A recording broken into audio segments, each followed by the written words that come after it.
I'm so excited to be kicking off the Junk Journal January challenge. It's finally here. We're in the new year and it's all about junk journals this month. So if you're new here and you haven't seen Junk Journal January, you're not too late. You can still join in with this free month-long junk journaling challenge where we have a new prompt every day. We have loads of creators sharing a new video each day. There's a collaboration. There's a playlist, there's just so much fun going on. So I will leave all the information down below that you need to get involved with this challenge. And today I'm going to be creating the cover for my junk journal. So the prompt for day one is cover, and I thought that this would just be a great opportunity to set the scene and decorate the junk journal that I will be using throughout this challenge. If you haven't seen, I did do a video of me making this journal and putting together all the different papers, so I will leave that link down below as well if you want to check that out. But I'm using a passport sized journal, so it's a really small journal. So when it came to doing the cover for this, I really had to think about what I wanted to include on the cover, because obviously I'm working at a smaller scale, but I still wanted to have lots of details. So you'll see as I go throughout this process, I'm using lots of different things to try and add the details and the texture and all the different elements to this. So the base of the cover itself is a soft cover. It's just some brown paper packaging that I used for the cover, and so this gives me a really nice neutral base to work on. And as you can see by what I've got in front of me, I had so many just bits and pieces that I wanted to use and paper scraps to include. So what I did first was I just sort of gathered things that I thought I might want to use. Obviously I didn't use everything, but I just sort of wanted to get an idea of maybe like the colours or the general theme that I was going for. I also have these faux washi strips that I created with tissue paper. Again, I've got a video for how I made those that I'll link down below.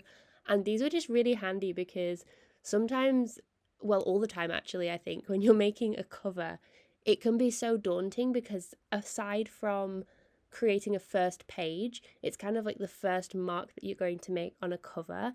Sometimes I like to do them at the start, sometimes I like to do them when I've completed a journal, but for this one I really wanted to set the tone for the journal I'm going to be using, and having these already done kind of gave me a little bit of a jumping off point and took the pressure off a little bit, having the sort of pre-made ephemera ready to go. So you'll see as I sort of audition all the different bits of paper onto this cover that I sort of changed my mind about what I'm actually going to be including. But I think it's a really good idea to not glue anything down straight away. I tend to move things around so often, and I'm actually always really guilty of gluing something down and then peeling it back up. So it's not the end of the world, because with junk journaling, we're not going for perfection here, but I really do just like to get a feel for what I'm going to be including on a page. So that would be one of my tips if you're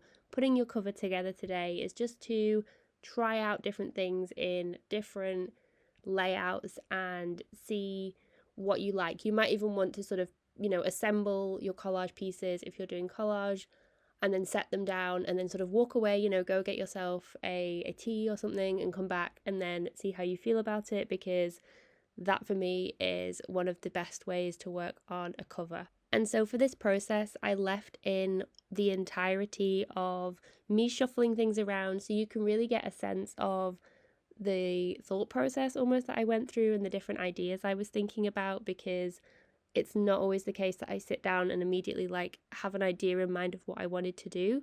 This was very much, I knew I wanted something detailed and textured, probably with florals and muted tones.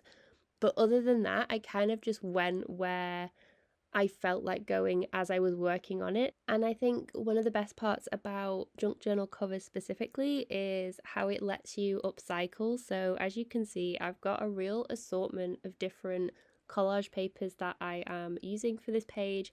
And when you mix them together, you get that sort of eclectic, imperfect page, which I think is a really nice base for a junk journal. So, what I was trying to do was have a focal point in the center because I knew I wanted to maybe do a little bit of stamping, have a title on the cover of this journal, like somewhere to put like January, for example.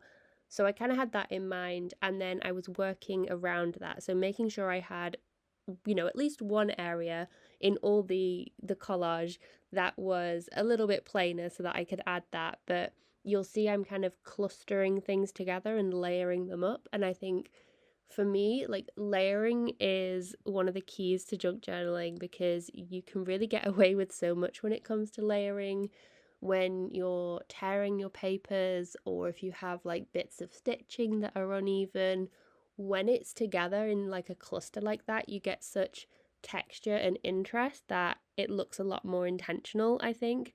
And it just adds to the charm of the cover. So you'll see I'm layering up lots of different papers here. So I've got like a tag, I've got that tissue paper, I've got music sheet paper, I've got the tiniest little scraps of vintage book paper because I wanted also to add some more like warm neutrals to this. So because I had the brown paper as the base, I knew I wanted to brighten it up a little bit, but also not make it feel also like it was like too stark and sort of floating on top. So I was trying to play with the different values almost in terms of like the colors of the cover. And I also wanted to make sure that I had a bit of a pop of color because I didn't want this to be completely neutral. I am trying to get a little bit more color into my journals, but I'm trying to sort of find the way that I like to have the color. And I often find that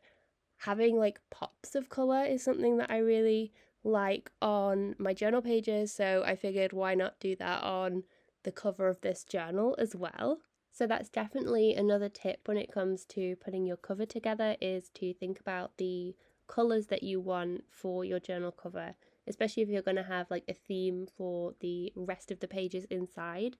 Do you want something that is like softer, more pastel, more muted? That's something I definitely go for. Maybe you want something that's more like rustic or earthy. Maybe you want it like a color explosion full of rainbows. You can play around with different color schemes, and it really does set the tone for the pages you create inside. So I have this botanical image here, and I thought that it would be perfect to use as the sort of main focal image on the journal cover because it was small enough that on this cover it actually looked big enough, like it looked like the right size. I've had this for ages, I couldn't even tell you where it came from, but I always kept it to one side because in journals that are slightly bigger, like even my A6 journals, it felt too small. And so I feel like it's really found its home on the journal cover here where it's just the right size. It's almost like a Goldilocks size for this journal. It looks like it fits right in, and I think the colours match as well. So I'm just sort of seeing where I might like it to sit on this. And again, when it comes to placing like embellishments and other things on the cover, I was sort of taking a step back and thinking like where the balance was on the cover, and not trying to have one side of the journal cover be too heavy. So I just wanted things to balance visually, and that did mean covering up some of the interest that was on the washi like tissue paper, so you can still see it. It is like layered underneath, but you don't see it completely, and I sort of had to make peace with the fact that I'd covered that up for the greater good of the cover itself. So don't panic if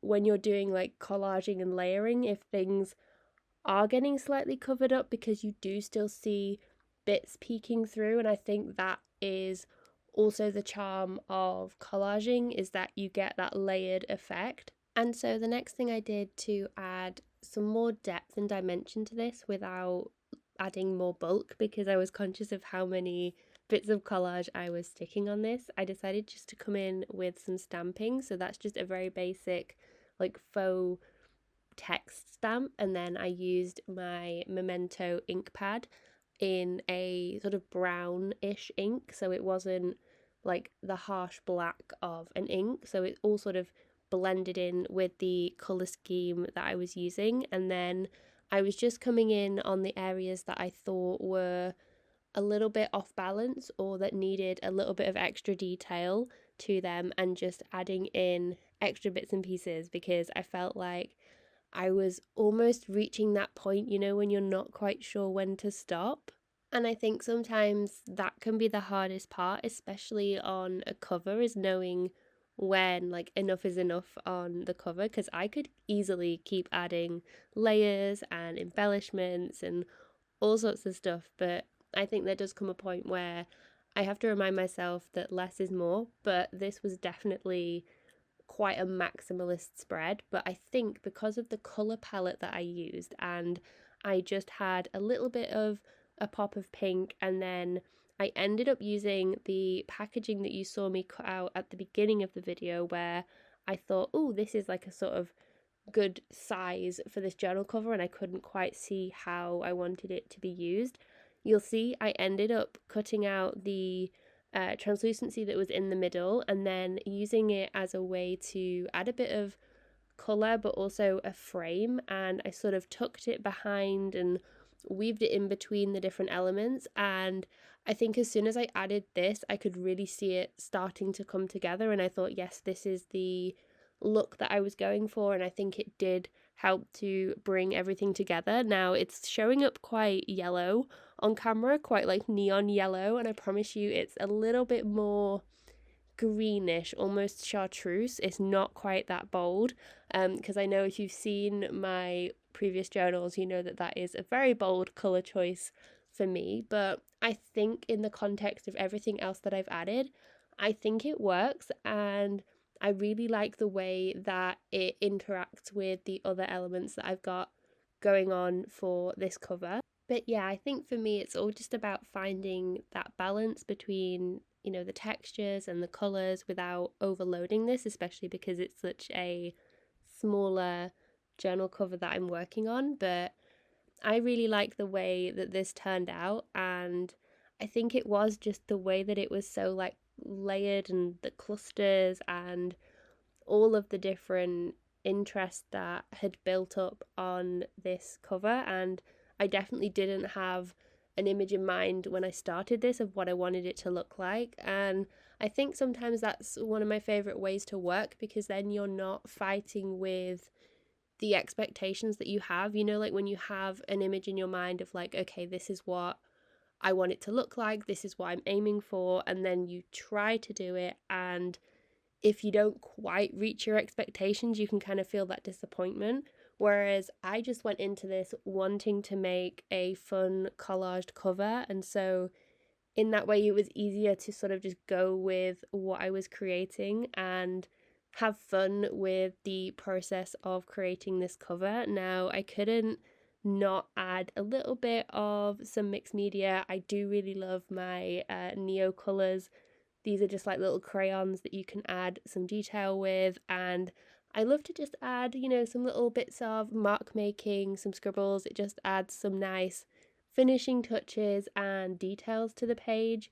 And I think at this point of the cover, it was nice to just sort of take my time adding these small details and just enjoying the process of that. And at this point, I knew I did need to sort of rein it in a little bit, because I did have that blank space that I wanted to come in and add the stamping to. So I was sort of adding little bits here and there. I think just the salmon colour of this crayon was a really nice subtle detail, especially against the brown paper there, where it shows up a little bit different compared to being on a cream piece of paper, for example. And then I also did some small white details with my Uniball Signo. These are really, really tiny, but I think they just help to bring everything together and adds a little bit of like sparkle almost. Like it's not shiny, but you just get the highlights, I suppose, of the white pen. And so that was my cover for Junk Journal January. I did also add some stamping just to add January. I didn't have enough space for the entire word of January, so I just like shortened it to Jan, and I think that worked really well with these tiny little stamps that I have here. So that is my cover for Junk Journal January. Let me know down below in the comments what journal you're using for this challenge and how you've decorated your cover, if you've used the prompt of cover to do your cover, or maybe you've interpreted the prompt in another fun way. I think that's one of the great things about a challenge like this, is that because the prompts are so open, is that you can interpret them in so many different ways. So I'm really looking forward to seeing what everyone creates throughout this month. And the link for the creator collaboration playlist will be linked down below, so you can come back to that each day. The videos are published at 12 p.m. GMT, but they will be up and ready whenever you want to watch them and catch up with what everyone is creating. I'm really looking forward to watching the videos along with you because I haven't seen what everyone is creating either, so we're all going to be enjoying this month-long challenge together, and I am just so excited for another month of junk journaling fun. So I hope you enjoyed seeing my cover come together, and I will see you in the next one.